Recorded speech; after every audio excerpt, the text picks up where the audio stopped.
प्राचीन समय में जब द्वापर युग चल रहा था, ब्रजभूमि के निवासियों का जीवन भगवान श्री कृष्ण के अद्वितीय प्रेम और लीलाओं से भरा हुआ था। विशेषकर वृंदावन की गोपियाँ श्री कृष्ण के प्रति अपने अनन्य प्रेम और समर्पण के लिए प्रसिद्ध थीं। इन गोपियों का प्रेम किसी सांसारिक प्रेम से परे था। यह प्रेम शुद्ध और दिव्य था, जिसमें न स्वार्थ था और न ही किसी प्रकार की अपेक्षा। यह प्रेम केवल श्री कृष्ण की आराधना और उनकी भक्ति के लिए समर्पित था।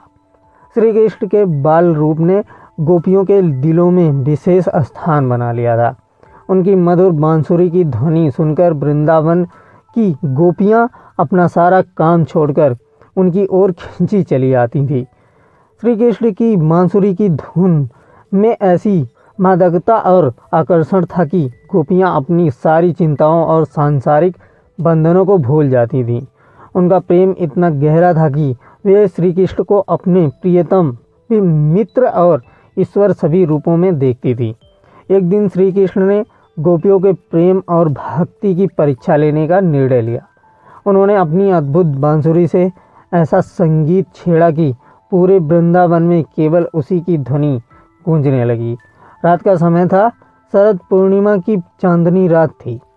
जब पूरी धरती पर अमृत की वर्षा हो रही थी, श्री कृष्ण ने गोपियों को रास लीला के लिए आमंत्रित किया।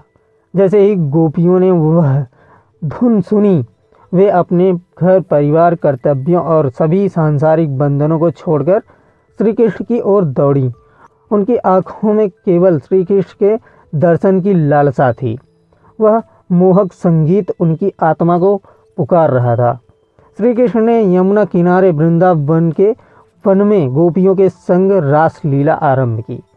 वृंदावन का वह वन श्री कृष्ण और गोपियों की रास लीला से आलोकित हो उठा। चांद की मध्यम रोशनी, यमुना की ठंडी बहती धारा और वृक्षों की हरी पत्तियों से छनकर आती हवा ने उस रात को और भी दिव्य बना दिया था। श्री कृष्ण ने गोपियों के साथ नृत्य किया और उस समय ऐसा प्रतीत हो रहा था जैसे स्वयं प्रकृति भी इस अद्वितीय लीला का हिस्सा बन गई हो।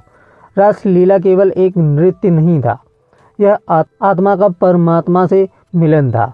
हर गोपी को यह अनुभव हो रहा था कि श्री कृष्ण केवल उसी के साथ नृत्य कर रहे हैं।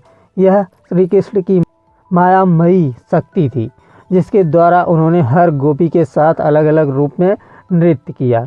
गोपियों का मन, आत्मा और शरीर तीनों श्री कृष्ण में लीन हो गए थे। श्री कृष्ण की यह रास लीला यह सिखाती है कि जब भक्ति और प्रेम का स्तर इतना ऊंचा हो जाता है कि भौतिक संसार की सभी सीमाएं मिट जाती हैं, तब केवल आत्मा और परमात्मा के बीच का संबंध बचता है।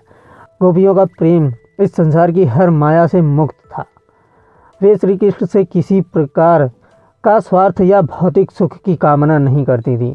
उनका प्रेम शुद्ध और निर्छल था, जो केवल श्री कृष्ण की शक्ति में समर्पित था।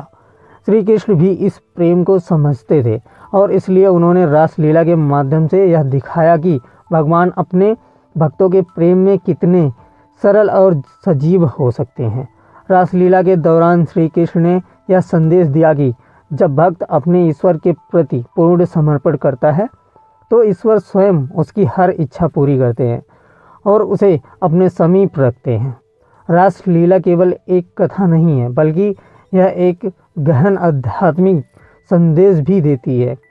गोपियों का श्री कृष्ण के प्रति अनन्य प्रेम और भक्ति यह बताती है कि ईश्वर के प्रति सच्ची निष्ठा और प्रेम रखने से संसार की हर संबंध समाप्त हो जाती है। यह लीला इस बात का प्रतीक है कि जब हम अपने जीवन में भगवान को सबसे ऊपर रखते हैं, तब हमारे सभी कष्ट और परेशानियां अपने आप समाप्त हो जाती हैं। रासलीला हमें यह भी सिखाती है कि भक्ति का मार्ग सबसे सरल और सजीव है।